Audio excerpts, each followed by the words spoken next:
Publishers. Sri Radha Madhava Seva Sansthan P.O. Gita Vatika Gorakhpur India. Printed at New Jack Printing Works Pvt. Ltd. Bombay 13. First edition 1973. 1000 copies. A broken Veena. A wailing notiographic tale of the woeful departure of the late lamented Sri H.P. Poddar, a renowned saint of the 20th century.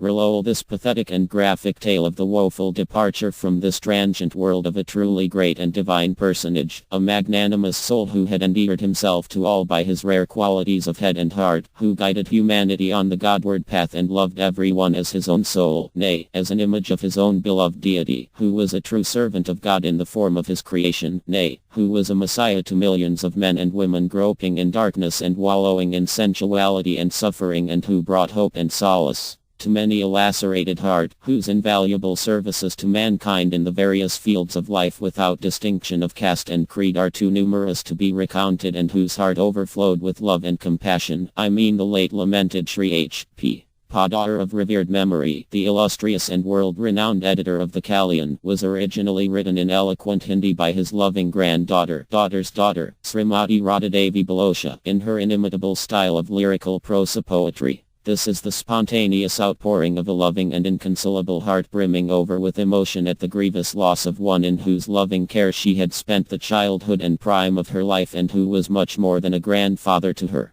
The story depicts in a nutshell the heart-rending finale of an epical life which spreads its fragrance like an undying flower throughout the world, and the prolonged illness which heralded it. The narration enjoys the blessing of another godly soul, who had been closely and intimately associated with Sri Prasadji for long, nay, who is his very other self as it were, and with his intuitive eye has discovered in it the merit of a true scripture, dealing as it does with the life of one who had completely merged his identity in the Lord. The story has been rendered into English with a view to widening its popularity and extending its benefit to a larger public, and Sri Radha Madhava Seva Sansthan have done the right thing in getting it printed. Let us hope the English reading public will welcome this rare boon to the spiritual world. C. L. Goswami, Gita Vatika, Editor, Gorakhpur Kalyan, Trademark, and Kalyana Kalpataru, Trademark, A Broken Veena. A wailing note. Nanaji, my maternal grandfather, has left us. Nanaji has disappeared, orphaning us once for all, leaving us a-crying. Nanaji has departed, and ELLD has forsaken us. Tears cannot fathom the depth of this agony. Wailing can no longer give solace. Lo us. Really speaking, it is the consciousness of life that gives rise to tears and sobs. The bedrock of our life was Nanaji, and when he himself is lying stretched in the lap of Mother Earth, motionless and devoid of all gestures, who will set up vibrations in our respiratory system? Who will lend movement to our lifeless bodies? But, alas, our shameless breaths could not cease functioning. Tears are trickling down our eyes in of quick succession, as if they have taken a vow to sweep away our entire agony. The hurl's cry of anguish has given place to a scream and has been seized with the apprehension that the heart may burst. Trees, creepers and climbers lose stand benumbed today. But the stupefaction that has been generated today has the power even to paralyze the human mind and intellect. Nevertheless, our vital functions could not get paralyzed. The vault of heaven has started being rent asunder by the piteous cry of the Vatika people. There has welled up a unified stream of pathos, in which not only we human beings but even birds and beasts, nay, insects and moths too, have got submerged from head to foot as it were.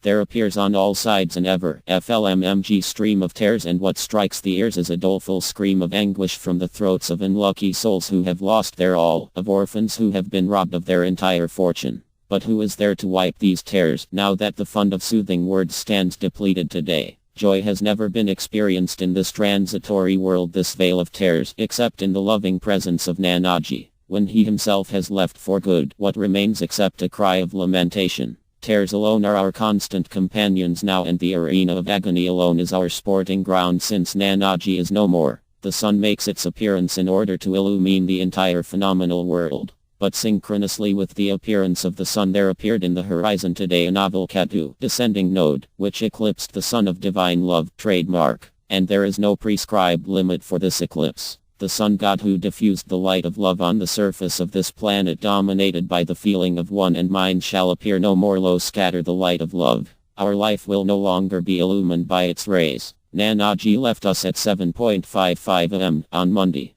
the 22nd March 1971, corresponding to the 10th day of the dark fortnight of the lunar Chaitra of the Vikrama year 2027. He turned his eyes away from us, unlucky souls. Nanaji's health had been indifferent for the past 4 months. On the 13th of February last, an injection of Munamycin reacted very unfavorably on him, and on that day too the state of his health had become very critical. In the words of a highly revered soul, he had touched the point of death. Nanaji had lost his consciousness. Even on that date his pulse could not be felt at its normal position, and his breathing too had become abnormal as at the time of death.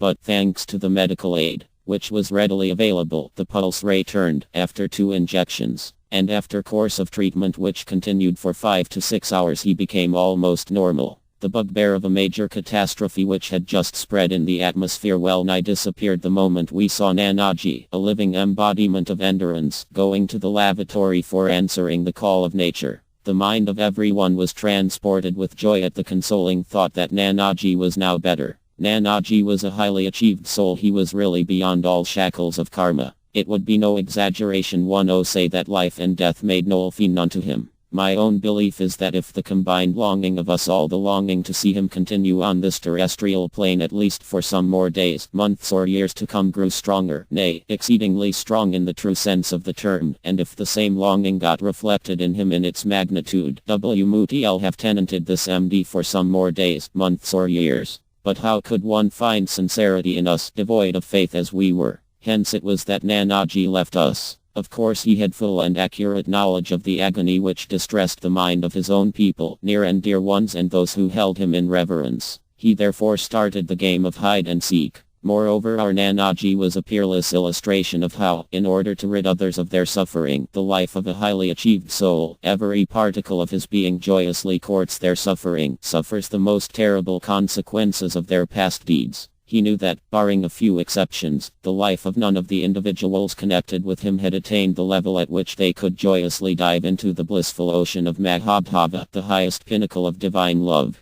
He was also fully aware of the fact that even the members of his own family would not stand the test of the supreme Hua entity of the cosmos. Hence he selected LW terrible karmas out of the infinite store of the accumulated karmas of all the individuals connected with him, and an impulse naturally arose in his heart, full of commiseration for the sufferings of others, to put an end to them all by reaping their fruit himself. The resolve of a saint's heart and its materialization are not two different entities. Nobody except a single individual could make out why, instead of making any progress towards recovery even after that injection, Nanaji was welcoming every new ailment with a joyous heart. Constant pain began to linger in the stomach of Nanaji. Generally speaking, he had not been keeping good health for years past. He had been suffering from diabetes, blood pressure, heart trouble, and so on. That is why his body continued to experience a feeling of constant weakness. But even in that state of his health he devoted nearly 20 hours every day to his routine work of writing articles and editing the Kalyan.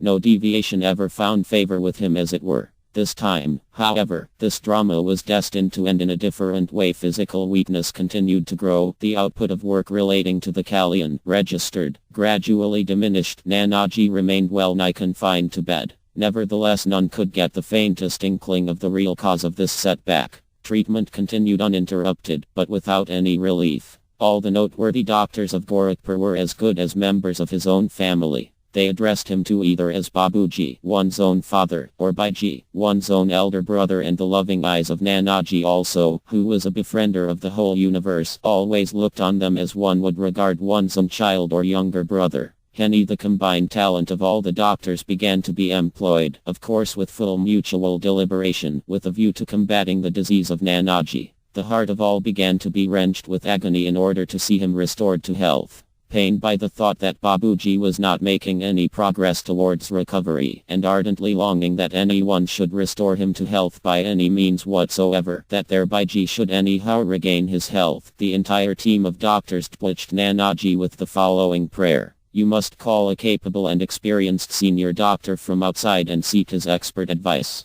Such is our wish, our fond desire. This importunity had no special significance in the eyes of Nanaji. He knew that every dispensation of the all-benign Lord is full of grace. A medicine too does good or otherwise according to the Tifipul Satmu of Providence. At the same time, even though in the eyes of the world his earthly tabernacle was constituted of the 5 elements, well in truth nothing existed in him apart from Krishna Tattva. In these circumstances such things carried no weight with him. Nonetheless it was his abiding nature to lend countenance to show respect to whatever contributed to the least pleasure of anyone. A number of highly esteemed surgeons and physicians came from Lucknow, Delhi, Varanasi, Kanpur and other places and all tendered their advice unreservedly. Their advice, however, could not be availed of, because an operation even for the purpose of diagnosis appeared to all extremely risky in consequence. The body underwent pain. A groan-like sound also issued from his throat now and then. But when the team of doctors entered his room, a smile, which was something natural with Nanaji, appeared on his lips. 1. Set all those who called on him on the path of divine love, bathing them in the nectar of his all-embracing love, was the sole objective of his heart.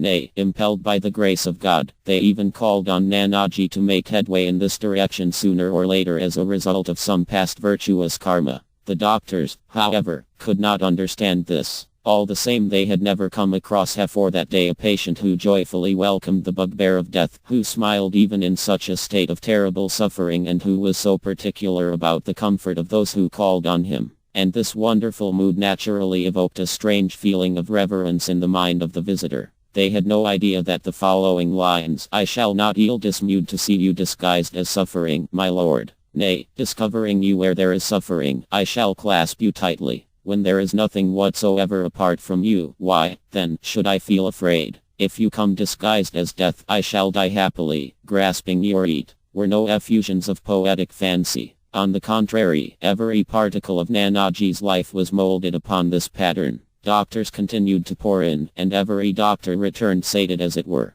But Nanaji's health showed no sign of improvement. The question of opening his abdomen for the purpose of diagnosis presented serious difficulties. One hurdle was that Ayant was suffering from diabetes. Therefore, in order to keep the blood sugar under control, it was necessary to inject insulin. And insulin was extracted from the pancreas of animals. Nanaji lodged his vehement protest in the following stern words: "I would rather die than allow this medicine to be injected into my body." One more adorable personage too was a staunch advocate of this strictness. In such circumstances no doctor could have the courage to undertake an operation without injecting insulin. And, really speaking, Nanaji and the said adorable personage both were utterly opposed to the idea of an operation. For they had a clear vision of the future and they could never brook the idea that any doctor should incur the stigma of proving unsuccessful in the treatment of a world-renowned figure like Nanaji. Be that as it may, the state of Nanaji's health grew from bad to worse gradually, to say nothing of solid diet. Even fruit juice could not pass down his throat. Later on he was unable to take even 2 or 3 ounces of water in the course of 24 hours in order to keep his body and soul together. A terrible burning sensation was felt all over his body and a dreadful burning in the throat which grew even with the touch of water. That is why he could not have even a sip of water, although he had a constant feeling of parching thirst. But in that state of agony too uninterrupted peace reigned in his heart. This was as it ought to be, since Sri Krishna himself, the ocean of bliss, the abode of unbroken tranquility, the very fountain of joy, the faintest shadow of whose reflection is responsible for the phantom of joy and peace met with in this world of matter, was ever manifest through the veneer of Nanaji's earthly existence. He greeted those who called on him with joined palms. Whenever his bodily suffering grew less to the slightest click, he made inquiries regarding their welfare, directed the members of L&S family to make arrangements for their repast, etc. Such an illustration of love, of ministering to the comfort of others, was rarely to be found in this world. Be that as it may, by way of atonement for the stock of evil karma of others, Nanaji courted the most dreadful and incurable malady of the world, viz. Cancer. At the same time he took care that the ailment was not confirmed and the mental equilibrium of his own people, his near and dear ones, was not disturbed. Most of the symptoms of this fell disease began to manifest themselves when his body had grown utterly feeble, and when a special test, biopsy, which furnishes an unmistakable proof of the disease, had become out of the question. From about 12 noon of the 6th of March an unbearable pain started in the abdomen of Nanaji. He could conceal even this if he would. But the time for a change of scene had now arrived. The pain was now past endurance. A groan-like sound began to escape even from the throat of Nanaji. But in that state too he was repeatedly uttering the all-benign names of the Lord Narayana, Rama and so on. Shortly afterwards vomiting with an element of blood started. This continued at intervals of 2 to 3 minutes and a considerable quantity of blood began to come. The very heart of his own people, his near and dear ones, burst into a wail. The very atmosphere commenced seething with agony. With their heads bent low all prayed to the Almighty with a sincere heart. Zero ocean of compassion, O refuge of the forlorn, restore our Bhaiji, our Rayal, our Nanaji to health. Now he alone was our sheet anchor. Calling together the members of his family in that predicament, Nanaji consoled them, aroused their good sense and asked them not to sob. But the gravity of the situation had shaken their fortitude. The heart of Bai, my mother, began to burst with anguish. Nanaji too had always humored her will. The very thought that she might be deprived of the LMMG protection of her affectionate father made her heart bleed. Spiritually potent father, the constant sporting ground of Sri Radha Madhava, Bai burst into sobs, saying, Babuji, I am your daughter. A father ever continues to bestow gifts on his daughter. In my case, in particular, you are my only support. Few daughters can claim to have such a potent father as you are. Spreading the end of my garment before you, Babuji, I beg alms of you, Tsikvu, and you alone from you. Pray, be restored to health, don't disappoint me. If you too withhold this alms from me, who else is there in this world to bestow gifts on me? Babuji, it was for my FLO that you chose to remain a householder all your life. It was for me alone that you nurtured this ordan. Pray don't lay it waste. You have been doing everything for me. Babuji, this time to preserve yourself for my sake. One shall be orphaned. Who else than you will conduce low happiness in my life? Babui. Babuji LL. Tears began low rain incessantly from her eaves. The throat got choked. Propelled by affection and compassion, a couple of teardrops trickled from the eyes of the saintly father too. Even though he was free from all attachment, he knew it was inevitable that he would quit the body. Nevertheless, placing his hand on the head of his beloved daughter, who was erring all along, Nanaji said, My daughter, I shall try. Please be quiet all of you. Nanaji would make an endeavor if so, even that which is imputable may he brought within the region of possibility. DMLH dare not touch you. Person. Unwavering faith in this consummation automatically brought solace to the mind. Nay, the belief that Babuji would now be restored to health wiped the tears of Baitu. And after about an hour white mucus took the place of blood and then vomiting also ceased. Credit no doubt went to some medicine. Lord Sri Krishna, LLF darling of Nanda, himself and Nanaji were indeed not distinct from one another. Using the cloak of ingenuity and at the same time paying due regard to truthfulness, Nanaji had addressed the aforesaid words to his own people. Really speaking, it was no assurance. The assertion that he would make an endeavor had cast a spell on us. Nanaji succeeded in the game of hide and seek this time too, and our wailing relaxed once again. The vomiting was repeated the next day after a few hours. However, the complaint disappeared. Examination showed that there were traces of blood in the matter that came out, but bile predominated. This constituted the second stage of his game. One more personage had prescience of the coming events. According to a hint thrown by him in Oxygen, YMHR had been purchased and LL from Calcutta. One such cylinder could be had in Gorakhpur on hire, but it would be better to have one's own thing. Who could know at what stage its unceasing use might be found?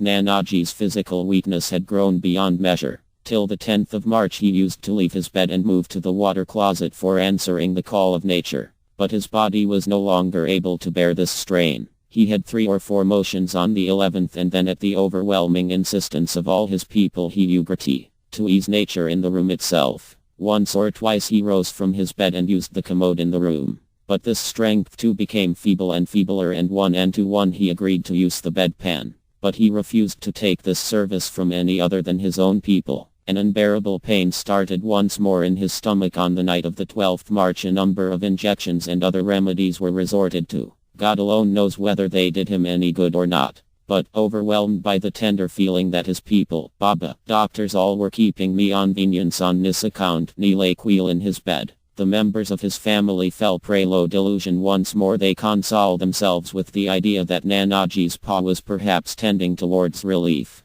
The night was over and was followed the dawn, which, however, did not bring any change in Nanaji's health. At ABC 11 or 12 am, he expressed a desire to up in bed, and he was made directly against pillows at. But even that move of exertion utterly upset his pulse. Helgano experienced difficulty in breath. Ear oxygenation was immediately started. F condition today was graver than on idle days. Nanaji's marvelous power of Drunsness peerless fortitude stands flected even in Nani, my maternal grandmother. But her fortitude to FMSFL her today. The agony of her heart manifested itself outside. She wailed, "Oh, what will happen now?" The condition improved once more after half an hour. A faint, very faint ray of heat flashed in the thick darkness of despondency. Yet all this was sheer delusion, a smoke screen of Maya, a prelude to Nanaji's exit which none could comprehend till the end. The bodily suffering of Nanaji was wrenching the heart of us all, was causing distraction pain in our very vital being.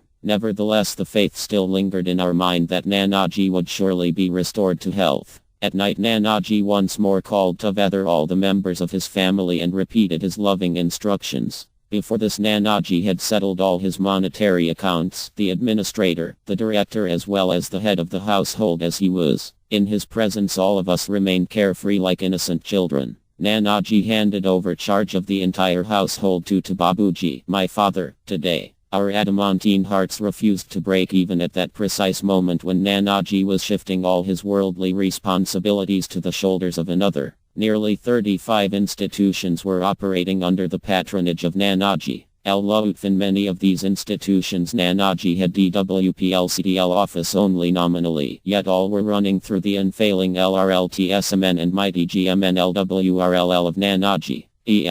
One or two he had severed his connection with all of them shortly before. The atmosphere resounded with the din of cries. The hearts of all began to burst. A cry of lamentation rose in the vital being of all. The very idea that Nanaji was not going to survive was laking the life out of us all as it were. LMNRMFLR Nanaji's sick. His people were bewailing their ill luck. And outside a large stream of people was shedding tears witnessing the condition of one who was a living embodiment of the principle of 5-HTFZFT, treating the denizens of the earth as one's own family. A scream of distress filled every nook and corner of the Gita Vatika. Nanaji thought as it were that the time was not yet opportune for his departure. Once more the delusion that there was some improvement in Nanaji's condition began to take possession of us. A false hope of Nanaji's survival, an assurance of his continuing in our midst gave rise to a delusion once again. All possible aids which are within the reach of medical science on the Earth's surface were fully taken into consideration.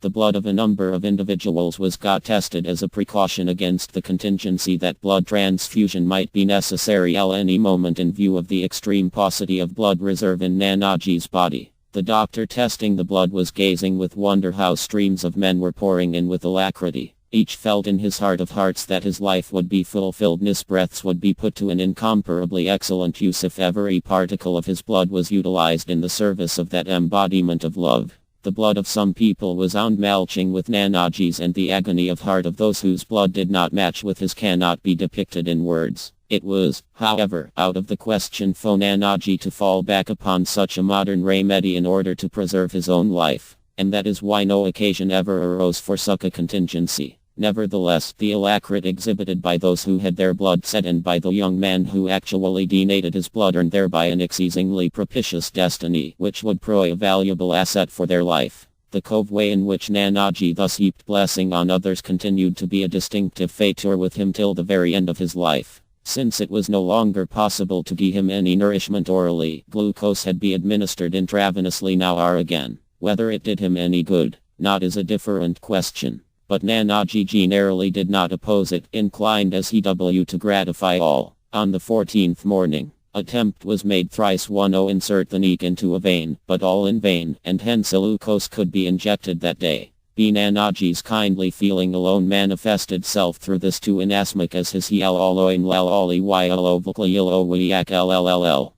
the attempt to inject glucose succeeded. The glucose alone would have been held responsible for this setback, and the doctors too would have fallen into disrepute for no fault of theirs. Nanaji saved them all from this ignominy. At midday Nanaji's health once more assumed a serious aspect. The doctors and Vaidyas grew altogether despondent. Medical treatment was well nigh stopped. Pulse became intermittent and other symptoms too grew sufficiently alarming. According to the doctors and Vedyas, my Nanaji's span of life was a few hours only. The predicament to which we were all reduced on seeing the condition of Nanaji is beyond the pen to portray. In this somber cloud of grave calamity, the silver lining was alone. All the members of our family gathered round him. All burst into fitful sobs, and he too continued to gaze on us with eyes bedimmed with tears as though he was helpless. Our prayer to him was, the benedictive hand of Nanaji should continue sheld our head, and compliance with this request was our only desideratum. But, what happened and how it happened is something beyond my capacity to tell.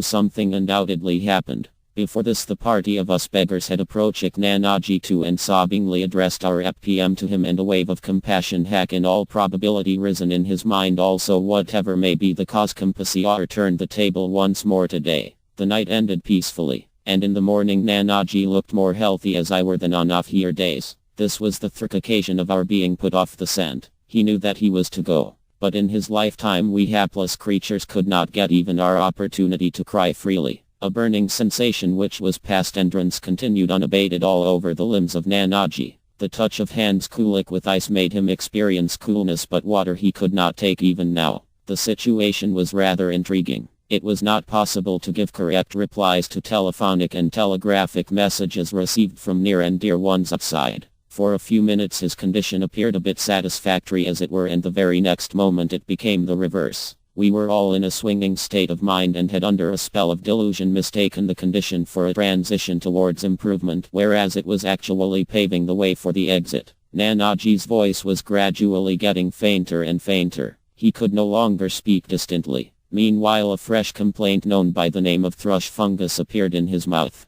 A kindle white coating gathered all over his oral cavity, and the burning as well as the pain which accompanied it was beyond words. It is true beyond doubt that a medicine yields good results only when the dispensation of Providence cooperates with it. For 2 or 3 days the trouble showed no signs of alleviation. Soaking a piece of cloth in olive oil, the walls of the mouth were cleansed with it. But soon after a fresh white coating appeared again. Using a swab of cotton wool, an attempt was made to wipe off the coating up to the cavity of the throat, but with no special result. The pressure of wine in the belly, on the other hand, when it grew, continued to give rise to terrible flatulence. In order to afford him relief, a flatus tube was used to expel the wine. 200 to 250 bubbles were seen at one time. Nevertheless, all this only gave rise to an illusion of improvement. In fact, there was no improvement whatsoever. One adorable personage had a revelation on the 20th of March at about 5 o'clock in the morning. In honeyed accents, which were incomparably sweet, Nanaji was telling him the time of my departure has arrived. Before this he had never heard from the lips of Nanaji's physical body accents so soft and mellifluous. But the maxim of his life is, your pleasure alone is my pleasure. Naturally, therefore, the following bt pediluutu npu irlis plol dob alone which gives you the maximum felicity. In this way Nanaji gave a very vivid indication of his coming exit. This happened when the distance between their physical bodies was not less than 60 to 70 yards. Now we awaited the next scene. Nanaji was undergoing excessive bodily torture. Our hearts began to break at the sight of his plight. But from the viewpoint of himself, really speaking, Nanaji was altogether beyond these sufferings. On the night of the 20th March a question was put to him, are you feeling ill at ease? A sweet smile appealed on his lips. With great affection he said, I for one am not feeling ill at ease. The feeling of uneasiness is of course there, but what does it matter to me? I am not feeling ill at ease at all. Truly speaking, the ego sense had altogether disappeared in Nanaji. He alone who, having set all his possessions on fire, dances on their ashes can tread the path of love revealed by Sri Hada. And Minaji constantly dived into and floated on one ocean of Mahabhava, the highest expression of love divine, which is all at or calm and turbulent. The surging waves, the blissful ocean of Mahabhava kept of the physical body of Nanaji submerged them. Hence he was naturally above ebriality. Of course none of us could ha any idea of this transcendent slate of his. Nani, my maternal grandmother, saw LMNCC 3 or 4 times that the bow of Nanaji lay apart on a couch while he w absorbed in his own self distinct from TL body. His speech being not distinct, his eye could not be grasped fully. The V thought that we were not able to follow hints and that he had to make repeat efforts to speak pricked us. But we all helpless. Even then he would sue us saying, the fault is mine, I can speak distinctly and you all experience difficulty in following me. Those indiced expressions showering love will no longer be able to pour nectar into our ears. This was what destiny had in store for us. Even in that most terrible state of suffering, the daily routine of Nanaji's devotions continued uninterrupted mentally. Even while he lay in bed, his legs moved automatically and assumed a posture popularly known by the name of Padmasana, trademark. In the evening of the 21st March, a terrible pain teamed up once again in his stomach. He was writhing so pitifully as though the agony had moved beyond his learned capacity. Nevertheless, we could not comprehend the cause of this sudden change. A number of injections were given in order to tone up the heart. Nanaji said, "Pray, inject something to induce sleep. The pain is growing unbearable." In consultation with Baba and the doctors, a soporific injection was given. But neither did he have a wink of sleep nor did the pain subside, and Nanaji continued to writhe as before. Nanaji was once asked, "Kindly let us know which part of your body is having pain." To this the following reply came forth. 0 dear, not a single spot is thick, which is not mere HNW to specify in spot. But the TLFAMO Nanaji was melting in pain so piteously. We could one understand the real situation, our blind eye could not look beyond. But now the time for the close of this drama had arrived. Of course, Nanaji was unconscious even in that state of agony. On seeing the doctor he asked, "Have you taken your meals not?" Tears automatically trickled down the eyes of one of the doctors, lending him even during the moments of that terrible suffering. Nanaji would invariably bathe the infants of the family in the stream of his incomparable love as soon as he saw them. Where shall we get such a bestower of love now? Before this, some near and dear ones and one member of his family too had received indifferent dreams from Nanaji, a clear indication that the hour of his departure was approaching. Nevertheless, the delusive hoy of his survival would not let us believe these indications. The indications themselves appeared misleading. But those very indications ultimately proved true. The suffering of Nanaji continued to grow. His pulse was being felt on the elbow. There too its beat was irregular. The respiration was attended with pain, and gradually the breathing became faster. But signs of natural felicity were still visible on his lotus-like face. Another illusion, the last of its kind, took possession of our mind in the form of the idea that this was our final test, which would culminate in the recovery of Nanaji. The whole night passed in the same condition. Once thumpfulf that night, allopathic remedies were resorted to in order to expel the wind, but with no success. On the other hand, the pain grew more acute. On the 22nd March at about 5 o'clock in the morning, respiration became more rapid than ever before. Nanaji began to experience considerable pain in breathing.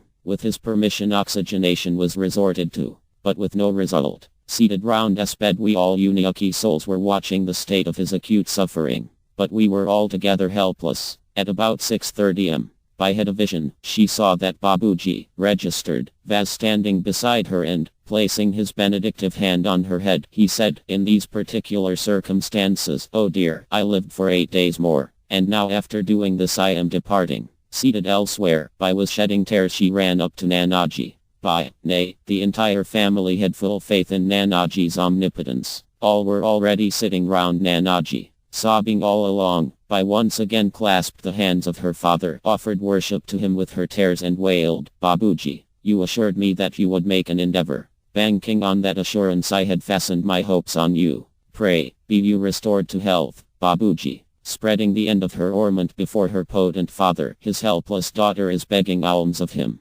Nani too burst into sobs, saying, "Pray, do not reckon us at our value. Full of endless when we fordra, wedrcu siklu ichikas yours. If you yourself are going to abandon us, what will happen? Your suffering is no longer bearable to us. Pray, diversify now this drama of suffering." All of us also pleaded to the best of our ability. But today Nanaji kept silent. For 3/4 of an hour this solicitation continued without break, yet Nanaji remained unmoved. At about 7:30 Baba too arrived with tearful eyes. He continued to watch the situation. The eyes of Nanaji were motionless. At 7:45 the door was up. The doctors entered the room for examination. While they were just looking on, a mouthful of blood gushed forth from his throat and was followed by a sort of hiccup. He was removed from his bed and laid on the ground. And at 7:55 those eyes which incessantly showered love, which were an inexhaustible storehouse of compassion, closed once for all. leaving us behind. Nanaji made good his exit. The same Nanaji, who could not bear to OG at LPTSHLPPMCM consisted in ours allrum departed, leaving us, forlorn creatures, crying and sobbing. A pathetic wail burst forth from the throat of the multitude of men and women who had gathered outside in thousands, and a continuous stream of tears rushed from their eyes. But Nanaji had now closed his gaze. He would no longer listen to our cry of distress. We were robbed of all that we had. It was on account of Nanaji that we could keep our countenance before the world, whereas our spiritual good entirely hinged on him. What is now left with us? Thousands of miserable and destitute widows truly experienced the pang of their widowhood today. Though deprived of their husbands, they had querelled the protection of a real father in the person of Nanaji, and they had become carefree. Till today a thick gloom was the only legacy left to them too. The most immaculate and living protective shade, full of infinite and unalloyed love, which extended over their head and vouchsafed protection to their mundane and extramundane interests, had now been removed. The tears of all ran unobstructed. But alas, he who was capable of wiping those tears lay motionless before them with eyes closed. Such invariably is the dispensation of Providence. The quarters are weeping, the firmament too is wailing.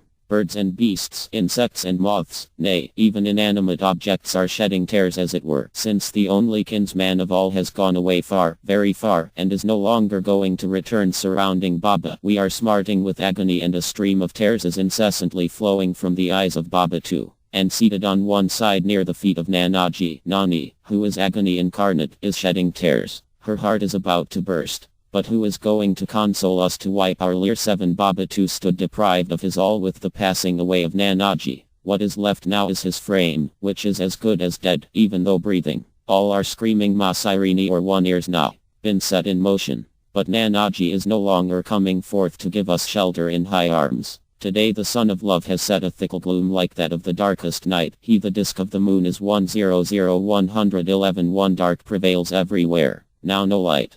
Path not visible. Nay, a dense wilderness destructive of our very life surrounds you on all sides. The sun of love is no more coming forward to scatter a single faint ray. Even after this exceedingly cruel stroke of thunder, a number of duties had yet to be performed on the earthly plane. The cremation was still due, the cremation of one to a particle of whose body we owe due earthly existence, who constantly bathed in an immaculate stream of incomparable love, fondled us in his arms, in the cock and blissful shade of whose henedicty hand we flowered and flourished, whose affectionate smile flooded us with joy, whose compassionate look made a mountain endless sorrows disappear in the twinkle of an eye, whose honeyed words illumined every particle of our hellish lives by casting on it without our knowledge an exceedingly holy spiritual reflection of divinity. Nay, who was the very backbone of our lives, the lives of hundreds of thousands of us. This cremation was one which was to wet the pages of history with tears. In other words, this constituted the end of all our dreams of happiness, the building up of our lives.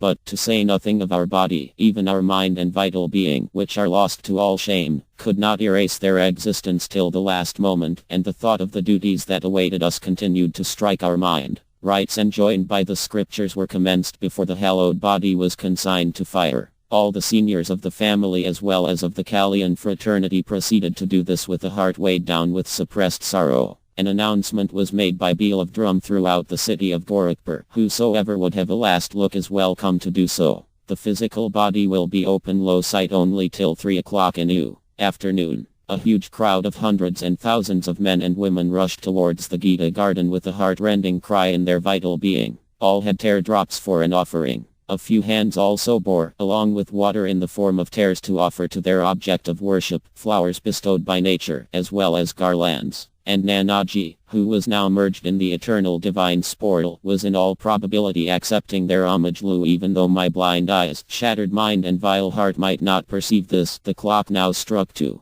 The ceremonies of ablution etc. having been concluded, the time now arrived for laying the body of Nanaji on the arthi, a stretcher-like frame to carry a corpse. 1. The cremation, Grudel, whose heart would react today to the cry of agony which issued from the vital being of one who had been associated with Nanaji day and night for 50 long years of her existence, who was his constant companion, nay, his very conlerper. The fellow traveler on his life's journey, his religious partner, since he, who relieved from time to time the agony of, and let flow a stream of joy in the heart of Nani, presenting the image of a burning heart as she was at the moment, had become mute forever. Placing her head on the feet of Nanaji, Nani had laved them with her tears even before the ceremony of ablution actually commenced. She needed no external water. The stream of agony which was gushing forth from her heart was sufficient for the purpose. She offered her lifelong sadhana, her spirit of dedication, nay, her very self at the feet of Nanaji, mentally submitting to him through the medium of a scream as follows. Even though you have gone away leaving me alone, my existence hovers about the moon like nails of these blessed feet alone.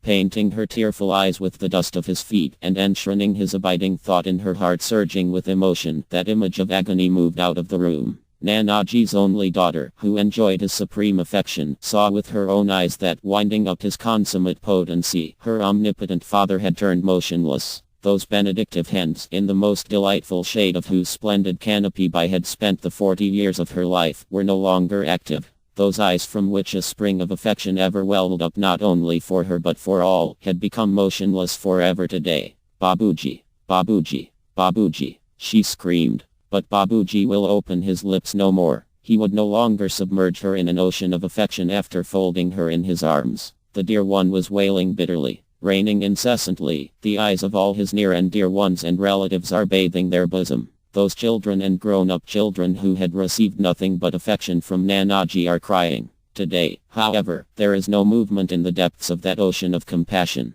Nanaji refuses to melt, he fails to fondle. When he himself is gone, who will show compassion to me now, Q darling? The body of Nanaji was secured to the arthi, which was brought down from his room upstairs to the veranda attached to the portico. A crowd of men and women numbering thousands had collected all round. The loving lotus-like countenance of Nanaji, which had been adorned with sandal paste and flowers, was still resplendent with the divine luster of affection. An unruffled streak of smile was still apparent on his lips, his half-closed eyes 100 unsparingly scattered grace. After going round the arthi clockwise, every individual was bowing at Nanaji's feet. Surrounded by a multitude of female mourners, the ladies of the household, the housewife, who had been robbed of her mainstay, the orphaned daughter, her daughters and daughters-in-law were waiting for their turn on one side. The husband alone is the adornment of a Hindu wife, the token of blessedness, the son of conjugal felicity. One, in fact, the star of good luck of us all has set today. For Nani, however, nothing is left. Removing the bracelets from her firm arms, she plued them at the feet of Nanaji.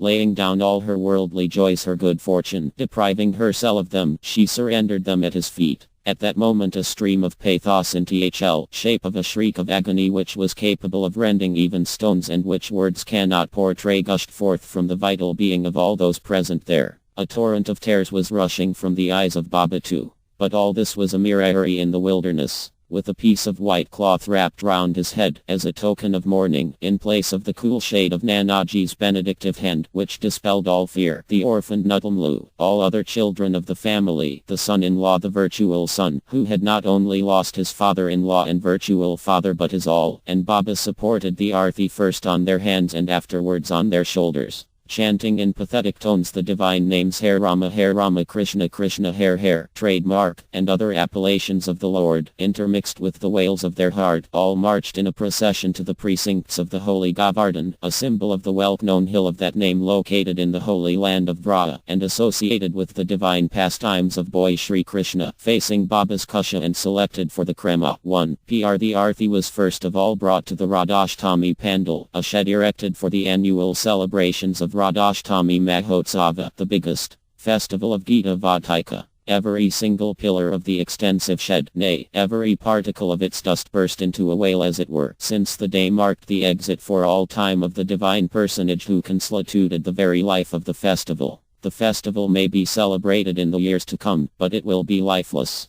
Musical instruments may be played upon, but wailing notes alone will replace sweet cadence. Chanting of songs may take place, but instead of joy enlivening the singer's heart, mortal agony only will be gnawing into his vitals. In the precincts of the Holy Govardhan, an altar 3 ft high, 10 ft long and 8 f1 wide was raised, with this idea alone that everyone might be able to see the motionless body of his or her supremely loved one being consigned to the flames. The physical body of Nanaji was washed once more. It was then laid on a pile of logs intermixed with pieces of sandal wood, and with trembling hands a further heap of firewood was placed on it. With tearful eyes Baba too kept a small piece of sandalwood on each of the two eyes of Nanaji, which represented two founts of divine light now extinct. Perhaps this marked the winding up of his lifelong arcana act of worship. The funeral pile was set fire to with due ceremony. Would that he drew Nanaji out of the burning pyre and leapt into the fire myself. My agony must have gone the length of arousing such a desire in my subconscious mind. But the sands of my life had not yet run out. How, then, could my polluted heart summon up such courage? The eyes of all are raining tears in an incessant stream. The soft tones of the curtain have been drowned in a pathetic scream. A sort of gloom emanating from the cry of anguish, wailing and unceasing stream of tears is enveloping the heart and the vital being. Of course in the external world the rays of the setting sun, their red tint, and the scarlet flames of fire looking as the sun was on the one hand sinking below horizon, the realm of nature was submerging in darkness, while, on the other, the sun of love too had gathered its raw and disappeared earlier, though on that V-day. The densest gloom of lovelessness, which was hard to penetrate, was all that was left in this phenomenal world. A few moments ago there hung in the sky red and diffused by the setting sun, whereas on the earth below shone the crimson tongue's fire emanating from the pyre of that embodiment of love.